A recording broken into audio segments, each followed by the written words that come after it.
everyone, Kate here with episode 2 of my book buying confessions for the year. I have 3 books to tell you about. So I could have included it in the last one, the last book buying confession, because I have them both here at the same time. But I thought it would be fun to keep it themey. And so middle grade March, I did, if I'm only buying 20 books this year, I did go a little crazy for middle grade March. I bought 3 books, 2 of which have arrived in the mail. The other one, I don't even know if it will be here by March, but I wanted to document this to tell you about the books that I got. So the book that I am still waiting on is The Family on One End Street. And I found out about this book somewhere on Bookstagram, and this is the Puffin edition. I think there is a Puffin edition also of the second in the series. I think there are only 2 in the series.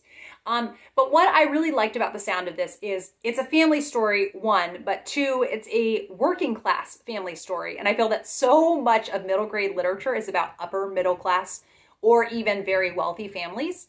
And so this seemed like it could be a real breath of fresh air. I'm pretty sure the father is a chimney sweep. And it's just the adventures of this family. I think they're living in London on One End Street, presumably. And I love the sound of it. So I think it's Victorian era, which I'm always going to be enthusiastic about. And please let me know if you have read The Family on One End Street. I could be saying the title wrong. It might be The Family from One End Street. Anyhow, so looking forward to that. Hopefully it will arrive in good condition because I got a used copy. I don't think Puffin is printing these anymore. Okay, then 2 other middle grade. The first is Little Pear by Eleanor Frances Lattimore. And this author was raised in Shanghai. Her parents were American, but she grew up and she was very fond of her childhood growing up in China. And so she wrote about the adventures of Little Pear. This came out in 1936, I'm pretty sure. And he is a little Chinese boy who goes on adventures. And I think he might be a little bit naughty sometimes, but really a story is kind of boring when the children aren't at least a little bit naughty. You know what I mean? And so here are these pictures, and it just seems like one of these kind of under the radar children's classics that will be a big, huge hit with me. Yeah, it just looks altogether delightful. So I will let you know what I think about Little Pear. Let's see what the opening paragraph says in this one. It says, there was once a Chinese boy called Little Pear. He lived with his father, his mother, and his 2 sisters in a small house at the edge of a village in China. All around the village were flat fields of cabbages and beans and onions, and far away on one side was a great highway that led to the city, and far away on the other side was a river. Little Pear's mother used to say to him, you may run and play out of doors, but do not go too near the river. You might fall in. Sometimes, though, Little Pear would disobey his mother. He loved to stand on the high bank and look down on the swift, muddy river and the ships sailing down it toward the sea. He would hold very tight to a huge willow tree with both hands and think, I can never fall in, not if I am very careful, like this.